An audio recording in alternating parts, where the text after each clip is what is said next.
بسم اللہ الرحمن الرحیم۔ السلام علیکم۔ کرن آج بہت اچھے موڈ میں تھی کیونکہ شام کو سارے خاندان والے آج رات فارم ہاؤس میں پکنک منانے کے لیے جانے والے تھے۔ نائٹ سٹے کے لیے سارے کزنز اور خالہ وغیرہ دوپہر تک جمع ہونا شروع ہو گئے۔ شام تک کوچ بھی آ گئی۔ ماموں نے کھانے والے کو فون کر کے بلوا لیا۔ سب کزنز نے سامان کوسٹر کی چھت پر رکھنا شروع کیا۔ مغرب تک وہ لوگ نکل گئے فارم ہاؤس کی طرف۔ یہ فارم ہاؤس سپر ہائی وے پر واقع تھا جس کے چاروں طرف کوئی آبادی نہیں تھی اور اندھیرا گھپ تھا۔ جب فارم ہاؤس پہنچے تو سامان وغیرہ نکال کر سب سیٹل ہو گئے۔ فارم ہاؤس میں ایک پول، 2 کمرے اور بڑا سا گارڈن تھا جہاں بہت سارے نیم کے درخت تھے جس کے نیچے جھولے لگے ہوئے تھے۔ سارے لڑکے پول میں کود گئے اور ساری لڑکیاں جھولوں کی طرف جانے لگیں۔ گھر کی بزرگ عورتوں نے منع بھی کیا کہ بیٹا رات میں درخت کے نیچے مت جاؤ، پر لڑکیاں اپنی موج میں سب انسنی کرتے ہوئے جھولوں کی طرف چل دیے۔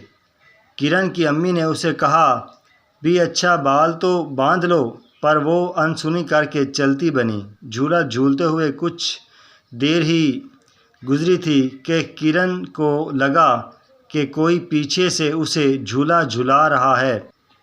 پہلے تو کرن اس کو اپنا وہم سمجھی، پھر تھوڑی دیر بعد کرن کو اپنی گردن پر گرم گرم سانسیں محسوس ہوئیں۔ کرن کو لگا جیسا کوئی وجود اس کے بال کندھوں سے ہٹا کر اس کی گردن پر پھونک ماری ہو۔ کرن گھبرا کے مڑی تو وہاں کوئی موجود نہیں تھا۔ اسے لگا شاید ہوا تیز ہے تو یہ اس کا وہم ہوگا۔ کرن وہاں سے ڈر کر واپس کمروں کی طرف آ گئی۔ کرن نے محسوس کیا کہ کرن کے پیچھے پیچھے ایک کالی بلی چلی آ رہی ہے۔ وہ بلی کچھ دور بیٹھ کر اسے گھورے جا رہی تھی۔ جب سب لڑکے نہا کے تھک گئے تو سب گراؤنڈ میں کرکٹ کھیلنے چلے گئے۔ اب لیڈیز پول میں جانے لگیں۔ کرن بھی پول میں اتر گئی۔ اس نے لان کا سوٹ پہنا تھا۔ جب وہ پول میں اتری تو وہ کالی بلی کہیں غائب ہو گئی۔ پول میں سب لیڈیز انجوائے کرنے لگیں۔ 2 ٹیمیں بنائی گئیں اور ایک دوسرے کی طرف فٹ بال اچھالنے لگے۔ اتنے میں کرن کی طرف بال آئی۔ جیسے ہی کرن نے جمپ کر کے بال کو ہاتھ میں لیا، اسے لگا کسی نے اس کی ٹانگیں پکڑ کر نیچے کی طرف کھینچا ہو۔ کرن پانی میں اندر تک چلی گئی اور اس کا سانس گھٹنے لگا۔ وہ پوری کوشش سے اوپر آنے کی کوشش کر رہی تھی، پر اسے لگا کوئی اس کو پانی میں دبوچا ہوا ہے۔ اس نے پوری قوت سے اوپر کی طرف زور لگایا تو وہ باہر آ گئی۔ کرن کا سانس پھول رہا تھا۔ اس کی امی نے پوچھا بیٹا کیا ہوا؟ تو اس نے کہا کچھ نہیں امی، شاید اچھلتے ہوئے میری ٹانگ سلپ ہو گئی تھی۔ امی نے بولا بیٹا باہر آ جاؤ۔ وہ باہر آ کر نہا کر چینج کرنے چلی گئی۔ کرن یہ دیکھ کر خوف زدہ ہو گئی کہ وہاں کالی بلی واش روم کی چھت پر بیٹھے اسے گھورے جا رہی تھی۔ وہ کرن کے وجود کو گھورے جا رہی تھی۔ کرن نے جلدی جلدی شاور لے کر کپڑے چینج کیے اور باہر آ گئی۔ صبح فجر ہوئی تو ان لوگوں نے اپنا سامان پیک کرنا شروع کیا اور واپسی کی تیاری پکڑی۔ گھر واپس آ کر دن تو نارمل گزر گیا۔ کرن کی ایک اچھی عادت یہ تھی کہ وہ نماز 5 وقت کی پڑھتی تھی اور سونے سے پہلے سونے کے اذکار پڑھتی تھی۔ رات کو جب وہ سونے لگی تو اسے بلی کی آوازیں آنے لگیں۔ اس کی آنکھ کھل گئی۔ کمرہ شدید گندی بدبو سے بھرا ہوا تھا۔ وہ یہ دیکھ کر حیران رہ گئی کہ وہی کالی بلی اور اسے گھور رہی تھی۔ اس کی آنکھیں سرخ ہو رہی تھیں جیسے وہ بہت غصے میں ہو۔ اچانک وہ دوسرے وجود میں بدل گئی۔ وہ ایک جن زادہ تھا جس کی آنکھیں سرخ انگارہ ہو رہی تھیں۔ وہ کرن کے قریب آنے کی کوشش کر رہا تھا پر قریب نہیں آ پا رہا تھا۔ شاید یہ کمال تھا کرن کی پاکیزگی کا۔ اس نے چلا کر بولا مجھے اپنے پاس بلاؤ۔ کرن کا خون ہی خشک ہو چکا تھا۔ اس نے ہاتھ کا اشارہ کیا تو کرن کا پلنگ ہوا میں اٹھنے لگا۔ وہ زور زور سے تلاوت کرنے لگی اور وہ وجود وہاں سے غائب ہو گیا۔ کرن نے اپنے گرد حصار کھینچا اور بڑی مشکل سے اپنے آپ کو قابو کیا اور سو گئی۔ اس نے اپنی امی کو صبح سب بتانا چاہا، پھر اسے یاد آیا کہ اس وجود نے کہا تھا کہ جس کو بھی میرے بارے میں بتاؤ گی میں اس کو نقصان پہنچاؤں گا۔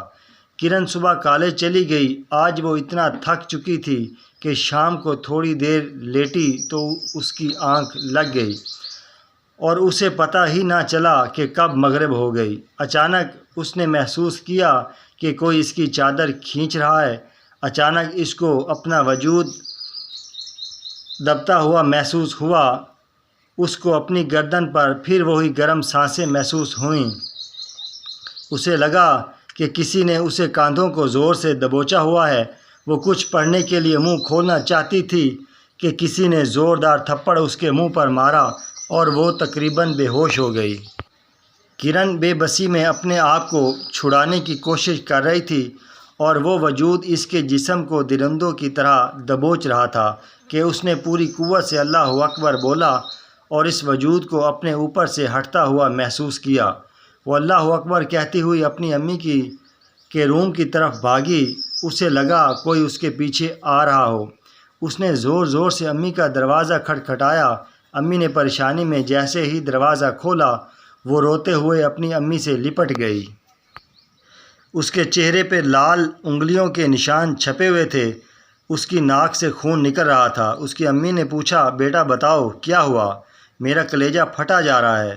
کرن روتے ہوئے بولی، امی وہ امی نے کہا، وہ کیا بیٹا؟ اور کرن امی کو سب بتانے لگی۔ ابھی بات آدھی ہی ہوئی تھی کہ وہ جن زادہ اپنے روپ میں سامنے آ گیا۔ اس کی امی کی چیخ ہی نکل گئی۔ اس نے ایک اشارہ کیا تو اس کی امی جا کے دیوار سے ٹکرائیں۔ کرن زور زور سے اللہ اکبر کہنے لگی اور جن زادے بھی اللہ اکبر کہنے لگا۔ اس کو دیکھ کر امی بھی آیت الکرسی کا ورد کرنے لگیں۔ وہ جن زادہ بھی آیت الکرسی پڑھنے لگا۔ وہ رات بہت بھاری تھی ان دونوں کے لیے۔ اگلے دن فجر پڑھ کر دونوں گھر سے سیدھا ان کے ماموں کے گھر گئے۔ اس کے ماموں ایک دیندار آدمی تھے اور ان کے جاننے میں کچھ مستند عالم تھے۔ اس کی امی نے روتے ہوئے سب کچھ بھائی کو بتایا۔ انہوں نے کچھ سوچا اور پھر اپنے ایک دوست کو فون کیا۔ کچھ دیر بعد وہ سب لوگ کرن کے گھر پر موجود تھے۔ اس عالم نے بولا، جو کرنا ہے مغرب ہونے سے پہلے کرنا۔ مغرب کے بعد اس کا مقابلہ کرنا مشکل ہوگا۔ انہوں نے ایک حصار کھینچا اور سب کو تلقین کی، کچھ بھی ہو جائے حصار سے باہر نہیں آنا۔ انہوں نے قرآن پاک کی آیات کا ورد شروع کر دیا۔ کچھ دیر میں وہی کالی بلی وہاں سامنے دروازے سے داخل ہوئی۔ وہ اتنی زور سے چلا رہی تھی کہ اس کی آواز سے شیشے بھی ہل رہے تھے۔ عامل نے جیسے ہی آب زمزم اس پر پھینکا تو وہ اپنی اصلی شکل میں تبدیل ہو گیا۔ وہ بہت ہی خوبرو تھا۔ وہ عامل کو گھورے جا رہا تھا۔ انہوں نے اس سے پوچھا کہ کیوں آیا ہے یہاں؟ وہ زور سے چلایا، نہیں بتاؤں گا۔ عامل انکل نے پھر آب زمزم اس کے منہ پر مارا۔ وہ زور سے چلایا۔ انہوں نے پھر اپنا سوال دہرایا۔ وہ بولا، اس کے لیے۔ عامل انکل نے پوچھا، پوری بات بتا۔ تو وہ اذان دینے لگا۔ تو عامل انکل ہوا میں اٹھنا شروع ہو گئے۔ کرن کو لگا کہ اب اس کو کوئی نہیں بچا پائے گا۔ اس نے قدم حصار سے باہر نکالنا چاہا تو جن زادہ فوراً اس کی طرف مڑا اور عامل انکل کو موقع مل گیا۔ انہوں نے جلدی جلدی آیات کا ورد شروع کیا اور اپنے چاروں طرف زمزم سے ایک دائرہ بنا لیا اور کرن کو ہاتھ کے اشارے سے منع کیا کہ باہر نہ آنا۔ اب وہ جن زادہ پھر عامل انکل کی طرف مڑا۔ اس نے بڑی کوشش کی پر وہ ان کے قریب نہ جا سکا۔ عامل انکل نے اپنا ورد جاری رکھا اور دیکھتے ہی دیکھتے وہ بلی میں بدل گیا، پھر دھواں ہو کے غائب ہو گیا۔ عامل انکل کے چہرے پر مسکراہٹ آ چکی تھی۔ وہ کافی مطمئن نظر آ رہے تھے۔